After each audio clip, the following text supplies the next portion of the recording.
Ignite is an ongoing series of speedy presentations. Each speaker gets only 5 minutes and 20 slides that auto-advance every 15 seconds.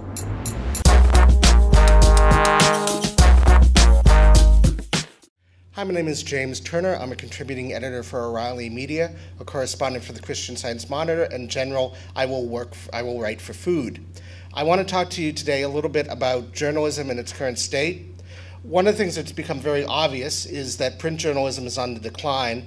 In the years between 1998 and 2007, it fell a full 10%. It's still going down. It's well under 50% readership now. That's had a big effect on newspapers, both in direct revenue, but also that affects their advertising revenue. This is the bread and butter of newspapers, and especially the classifieds, and between the decline in readership and things like Craigslist and eBay, it's really devastated the bottom line.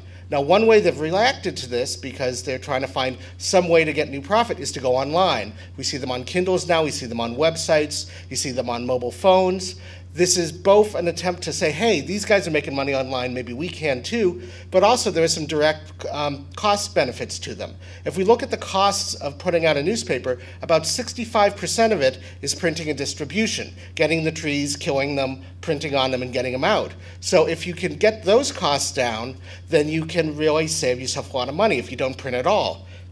You still have to figure out a revenue model. Most people try to use click and banner. The problem is the overall spend on click and banner has leveled off and even started to decline in the past few years, so you have more people going for the same pot of money. So that doesn't seem to be working out. Well, Rupert Murdoch said, okay, fine, I won't do that. I'll put up a paywall. Well, even before they started charging, just when they started registering, their market share dropped from 4.3 to 1.8% in a month. It's now down over 90%. So that doesn't seem to work either. Now, what's the real problem here? The real problem is structural, because most of what a newspaper has had in the past, like weather, breaking news, comics, you can get online and usually better and fresher now. So they really are only left with the journalism and the analysis. Okay, so maybe we could get those costs down. If that's all we got left, let's hire freelancers. Freelancers you don't have to pay when you're not using them. You don't have to pay their health care. So it's a great model for the newspapers. And for people who do freelance work, it isn't too bad either. But one problem we're seeing is they're asking us to do more and more. Now you have to be a backpack journalist, a one-man band. You have to shoot video. You have to shoot audio. You have to do blogging during it. And at the same time that they're asking us to work harder and harder for the money is going down. I polled the Internet Press Guild last week, and I asked them what had happened in the last 10 years to freelance rates. And 50% of them said that they had decreased dramatically. Okay, well, if you can't even afford to pay freelancers a decent wage, let's not pay anybody at all. Let's go to citizen journalism. Here's CNN iReport. Citizen journalism is really great for breaking news. Nobody is going to have a fresher view on the news than the guy with a cell phone camera at the scene of the accident. But there are problems with citizen journalism. One big one is it isn't vetted usually at all. So here's a breaking news story on CNN iReport about how Dr. Sinclair can heal your depression. So obviously there's not a lot of quality control.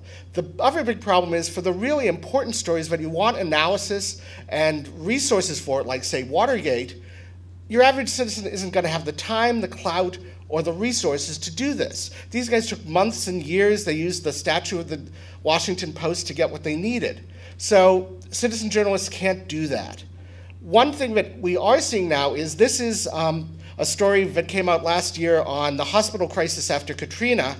It was done by ProPublica. It won the Pulitzer Prize. ProPublica is a nonprofit, and we're seeing more and more nonprofits getting into the journalist business. This is a list of some are out of universities, some of them are state or federal collaborations, a few are using a donation model. I really think that this may be a big hope for keeping journalism alive, but we have to want journalism. Right now, we seem to think that scandal and the crisis of the moment and arguing with each other is journalism. As an example, I did a Google search last week when the ClimateGate report came out that exonerated the scientists. That's important news no matter which side you're on. There were 753 articles on that. There were 29,000 of them on LeBron James. So we don't seem to want this kind of news, even though it's important for us. I want to end with a quote from Chris Lee, who's a media analyst I interviewed this year, and I'm going to break the first rule of PowerPoint and read the slide because I think it's so important. He says, it comes down to viewer behavior because there are fewer and fewer people out there in journalism management who are prepared to spin the dial anywhere but where it will make the most revenue. I look for a sign that we as a culture are interested in a little bit of news that we need, not just the news that we want. Or as I like to say, candy may be nice, but you gotta eat your vegetables too. Thank you.